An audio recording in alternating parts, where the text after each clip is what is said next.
So a logic skill would be like matching, shape sorting, putting things in size order, putting things in, sequence of events type activities.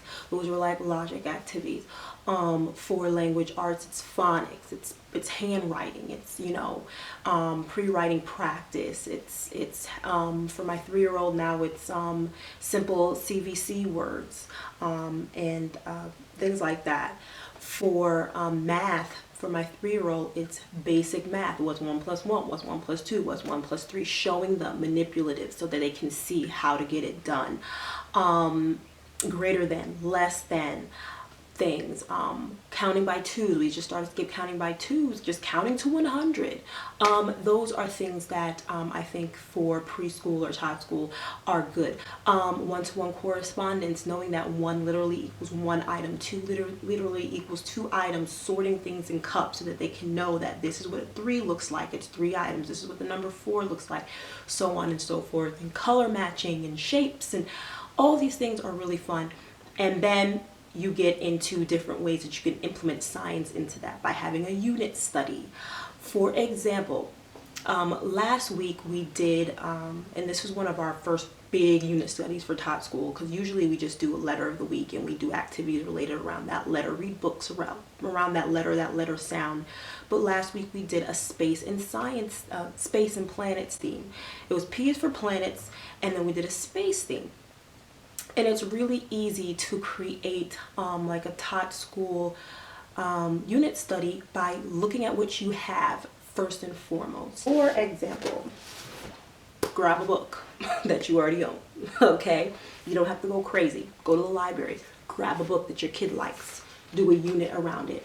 We found this book, Big and Busy Space. They loved it. It has tons of touch and feel, open flaps. There's a pop-up of a, like, they loved it, okay? So I said, okay, they're loving this. Do the entire study around space and around this book and the topics in this book.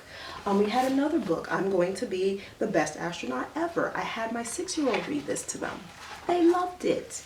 So you start off with literature, I feel is a good foundation for a unit study. And then you go into finding printables online. Pinterest is laden, people. The work has already been done. The wheels have already been invented. Just go ahead and find it. And I found awesome stuff. And I will definitely link this in the description box below because I forget what the website is. But pretty much, look, they had a whole space theme about which one has more, greater than and less than activities. For my little one, circle.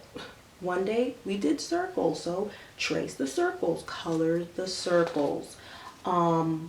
There's just so many resources out there that you can use. Sorting, size sorting, small and big, all around the space theme. And then we did finish the pattern.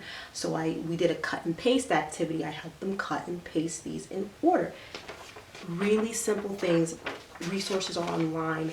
And I will definitely show you additional pictures of other hands-on activities that we did. We made moon rocks and moon dough out of baking soda and glitter, and then we, made little moon rocks and formed them, and then we squirted them with vinegar and made, cosmic eruptions. And there's just so many interesting and fun things to do. You don't have to reinvent the wheel. Break out things you already own. Solar system puzzle. Big brother sat down on the floor with them and did this. And what's great about unit studies is that even though I have an older kid, he can help me during that 1 hour. And he's learning at the same time. I printed out Montessori 3-part space cards. He did them and he was showing them how to match them up and showing them, oh, this is Saturn, this is Uranus. So he is able to get involved for that hour. So it's no longer a distraction. And then after that hour is enough, we break, we have snack.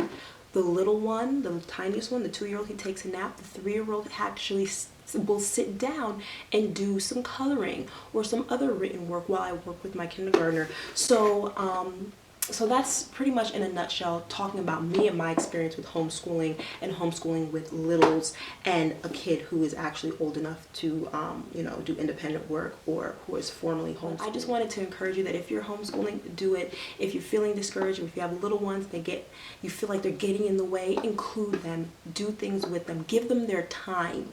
And allow them to grow and thrive at the same time. So guys, I hope you found this video to be helpful, and I hope you guys are enjoying your spring. So I'll see you in the next video. Bye.